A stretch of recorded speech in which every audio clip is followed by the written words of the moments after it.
বাড়ি যে খাবো দেখি সিজন কি দিতেছে। আরে আরে এ কি আমার বাড়িতে হাল্কের এমন স্ট্যাচু কেমন করে এলো?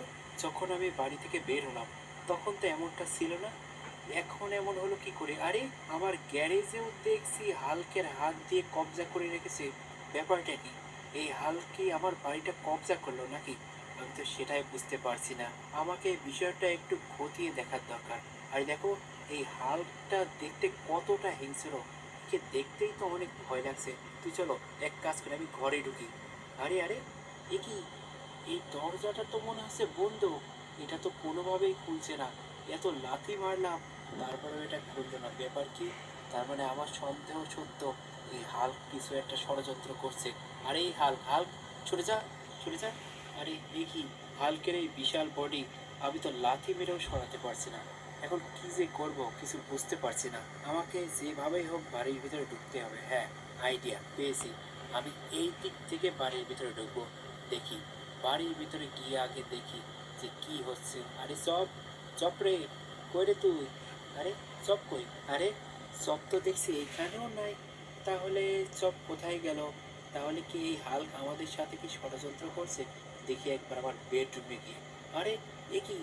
এই হাল্ক তো দেখছি আমার বেডরুমেও কবজা করে রেখেছে। আরে আরে এ কি? মাঝে মাঝে এটা উধাও হয়ে যাচ্ছে, আবার মাঝে মাঝে ফিরে আসছে। দেখি তো এদিকে কেউ আছে নাকি। আরে না, এদিকে তো শিলসেন সব কেউ নেই। কিন্তু এইটা ভেদ করে আমি কি করে ঘরে ঢুকবো? আরে এটা তো দেখছি মাঝে মধ্যে চলে যাচ্ছে। হ্যাঁ, এবার এটা চলে গেছে। দেখি এবার ঘরে ঢোকার চেষ্টা করি। আরে দেখি, আমি যখনই ঘরে ঢোকার চেষ্টা করছি তখনই এটা আবার এসে হাজির হচ্ছে। তার মানে আমাকে কোনোভাবে এই হাল ঘরে ঢুকতে দেবে না। আইডিয়া পেয়েছি, আমার তো দোতলা দিয়েও তো ঘরে ঢোকা যায়। তো চলো আমি দোতলার উপর দিয়ে গিয়েই ঘরে ঢুকে পড়ি। আরে এ কি? এই হাত তো দেখছি দোতলাতেও কবজা করে রেখেছে।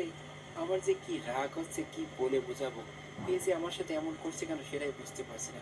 তো আমার আর এই দিক থেকে মনে হচ্ছে ঘরে ঢোকা হলো না, আমাকে এখন ছাদের উপর দিয়ে ট্রাই করতে হবে ঘরে ঢোকার।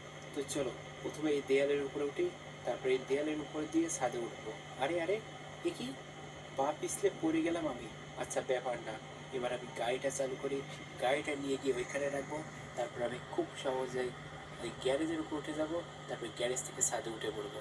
তো দেখো, গাড়িটা তো আমি এখানে রেখে দিয়েছি। তো চলো এবার গাড়িটার উপর দিয়ে আমি গ্যারেজের উপরে ওঠার চেষ্টা করি, আশা করি পারবো। আর এ কি ভালো লাগে না তো, বারবার এই লতা পাতার জন্য পা পিছলে পড়ে যাচ্ছি। এবার দেখি ঝাঁপ মেরে চলে যাবো। এই তো, এবার আমি পৌঁছে গেছি। কিন্তু দেখো গাইস, এই হাল্কের বডিটা কি শক্ত, এটা যে কি ধরনের পাথর দিয়ে বানানো সেটা আমি বুঝতে পারছি না। তো চলো, এগুলো তো ভেবে আমার লাভ নেই, আমাকে এখন তাড়াতাড়ি আমার বাড়ির ভেতরে ঢুকতে হবে। আরে দেখো, সামনে যে স্ট্যাচুটা ছিল ওইটা দেখো উধাও হয়ে গেছে। আমার সাথে যে এইসব কি হচ্ছে আমি কিছুই বুঝতে পারছি না। তো চলো এখন নিচে নেমে যাই, এবার এই পাশ দিয়ে আমি আমার ঘরের মধ্যে ঢুকবো। তো চলো। আরে আরে এ কি? এইখানেও তো হাল কবজা করে রেখেছে। দেখি ওই পাশে যাই, ওই পাশ দিয়ে দেখি ঢোকা যায় নাকি। আরে না গাইস, তবে উপরে একটু ফাঁকা রয়েছে, তবে ওই ফাঁকা দিয়ে যাওয়া সম্ভব নয়। তো চলো, কি আর করা, এই হাল্কের সাথে আমাকে কথা বলতে হবে, তা না হলে আমি কিছু বলতে পারছি না যে হাল্ক কেন এটা করলো। তো দেখো নামতে গিয়ে আমি পড়ে গেলাম, ব্যাপার না, এখন তাড়াতাড়ি সামনের দিকে যাই আর গিয়ে হাল্কের সাথে কথা বলি। আরে হাল্ক, কই তুমি? আর আমার বাড়িটা এইভাবে জব্দ করে রেখেছো কেন? আরে প্রোটিন, এই বাড়ি তোকে আর আমি ফেরত দেবো না, তুই অন্য কোথাও গিয়ে বসবাস করা শুরু কর। আরে আরে এটা কেমন কথা? এটা তো হয় না। দাঁড়াও, তোমার মজা আমি দেখাচ্ছি। তো চলো গাইস, আমি বাইক তো নিয়ে নিয়েছি, এখন থেকে শহরের ভেতর যাই আর কোনো একটা ব্যবস্থা করতে হবে। আর আমার খিদেও লেগে গিয়েছে খুব, কি যে করবো, হাতে 100 টাকা আছে, কিন্তু এ কি, এখানে এত ভিড় কেন সেটাই তো বুঝলাম না। তো চলো গাড়ি থেকে নেমে আগে দেখে আসি এখানে বিষয়টা কি চলছে, খাওয়া দাওয়া পরে করব, খিদে লেগে থাক। আরে এখানে তো অনেক লোকজন দেখছি। আরে ভাই এখানে কি হচ্ছে একটু বলবেন কি? আরে আমি এখানে সুপার হিরোদের স্যুট বিক্রি করছি, তুমি কি কিনবে?